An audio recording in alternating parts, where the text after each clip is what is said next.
अक्सर भूत की कहानियां सिर्फ डराने के लिए होती हैं, है ना? लेकिन क्या हो अगर एक कहानी डर से कहीं ज्यादा गहरा कुछ बताती हो?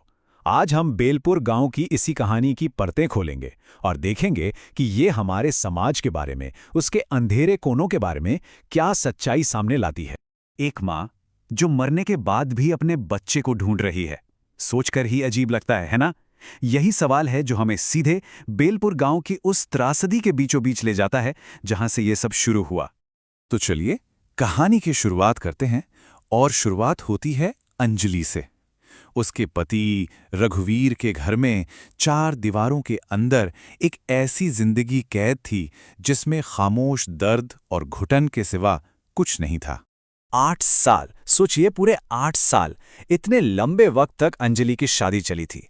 और ये सिर्फ साल नहीं थे, ये 8 साल थे लगातार जुल्म के। ये नंबर सिर्फ वक्त नहीं बताता, ये उसकी हिम्मत और उसके दर्द की गहराई का सबूत है। ये बांझ है। ये शब्द अंजलि के लिए रोज की सच्चाई बन गए थे। उसकी सारी कीमत, उसका वजूद, सब कुछ इस बात पर टिका था कि वो बच्चा पैदा कर सकती है या नहीं। उसके ससुराल वालों के लिए ये बस एक ताना नहीं था, ये एक हथियार था जिसे वो रोज उस पर इस्तेमाल करते थे। और ये जुल्म कोई एक तरह का नहीं था, मतलब उसे मेडिकली चेक किए बिना ही बांझ ठहरा दिया गया, बोझ और अपशगुन समझा जाता था। गांव वाले भी ताने मारते थे क्योंकि परिवार ही इस आग को हवा दे रहा था। ऊपर से उसका शराबी पति रघुवीर रोज उस पर हाथ उठाता था। और इन सब के बीच अंजलि बस एक उम्मीद के धागे से बंधी हुई थी कि शायद एक बच्चा उसकी जिंदगी को बदल देगा। तो कहानी में एक मोड़ आता है, ऐसा मोड़ जहां एक खुशखबरी असल में और बड़ी मुसीबत की वजह बन जाती है। उसकी प्रेगनेंसी कोई उम्मीद की किरण नहीं, बल्कि एक तूफान का संदेशा थी। जरा इमेजिन कीजिए उस एहसास को। सालों के अंधेरे के बाद अचानक से रोशनी की एक किरण।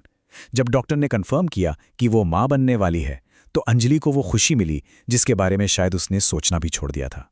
एक पल के लिए उसे लगा कि अब सब ठीक हो जाएगा। लेकिन यही इस कहानी का सबसे बड़ा दुख है। एक तरफ अंजलि थी जो अपने अंदर पल रही जिंदगी को लेकर सपने बुन रही थी, और दूसरी तरफ था उसका परिवार जिसके दिमाग में एक बिल्कुल अलग, एक मतलबी प्लान चल रहा था। उनके लिए अंजलि सिर्फ एक जरिया थी और बच्चा एक वारिस। बस काम निकलने के बाद दोनों को ही रास्ते से हटा देना था।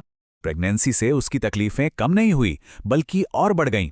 सोचकर देखिए, बढ़ते पेट के साथ भारी पानी के मटके उठाना, खाने के नाम पर सिर्फ बासी रोटी या कभी कभी तो बस पानी।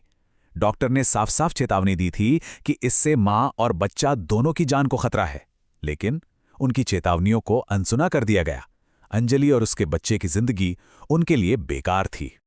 और अब हम कहानी के उस पॉइंट पर आते हैं जहां बरसों से चला आ रहा जुल्म एक ऐसे भयानक गुनाह में बदल जाता है जो सब कुछ तबाह कर देता है।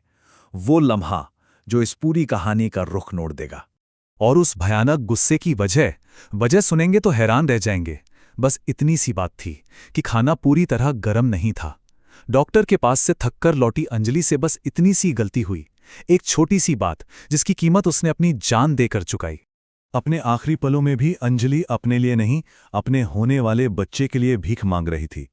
मेरे बच्चे के लिए रुक जाओ। लेकिन इससे भी ज्यादा दिल दहलाने वाली बात यह थी कि उसके सास ससुर वहीं खड़े सब कुछ देखते रहे, चुपचाप, अपने बेटे के इस गुनाह में बराबर के साझीदार। कत्ल के बाद क्या हुआ, शायद कत्ल से भी ज्यादा डरावना।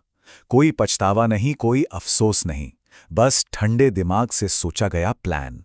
पहले तो पुलिस और गांव वालों का डर, फिर फैसला हुआ, ना कोई चिता जलेगी, ना कोई अंतिम संस्कार होगा, कोई गवाह नहीं होगा। बस अंधेरी रात में उसके शरीर को पिछले खेत में दफना दो, और उसके बाद हाथ धो, खाना खाओ और सो जाओ, जैसे कुछ हुआ ही नहीं। लेकिन जब इंसान इंसाफ करना भूल जाते हैं, तब शायद कोई और शक्ति आगे आती है। यहां से कहानी लेती है एक सुपर नेचुरल मोड़। अब शुरू होता है बदले का सिलसिला। पर बदला एकदम से नहीं हुआ। पहली रात खामोशी, दूसरी रात फिर खामोशी, लेकिन तीसरी रात घर में एक बच्चे के रोने की हल्की सी आवाज गूंजने लगी। चौथी रात तक ये आवाज पूरे गांव में फैल चुकी थी, और पांचवी रात किसी ने उसे देख लिया। मैंने उसे देखा, पीपल के पेड़ के नीचे गोद में कुछ लेकर रो रही थी। गांव के एक आदमी की इस गवाही ने उस परिवार के छिपाए गए गुनाह को पूरे गांव का खौफ बना दिया। अब ये सिर्फ उनका राज नहीं था, अंजलि का भूत अब एक सच्चाई बन चुका था। और फिर उस परिवार के लिए वो घर एक जीता जागता नरक बन गया। रातों को चीखें सुनाई देती थीं। आंगन में अंजलि का साया एक अनदेखे बच्चे को झुलाता हुआ दिखता था। तीनों डर के मारे एक ही कमरे में सोते थे, पर कब तक? एक रात एक अनदेखी ताकत ने नींद में ही उन तीनों का गला घोंट दिया। उन्हें वही घुटन भरी मौत मिली जो उन्होंने अंजलि को दी थी। लेकिन बदला पूरा होने पर भी कहानी यहां खत्म नहीं होती।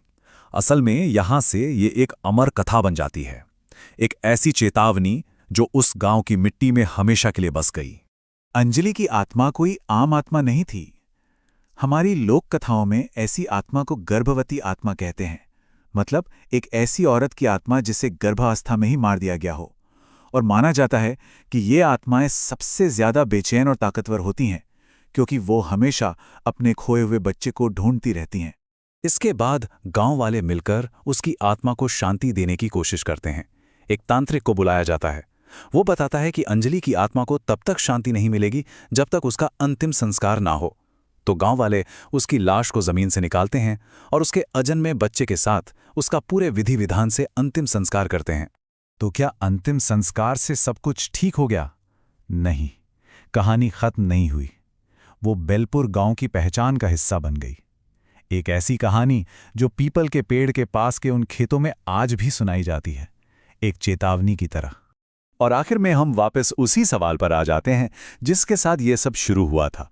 वो सवाल जो अंजलि की आत्मा आज भी उन खेतों में पूछती है, मेरा बच्चा कहाँ है?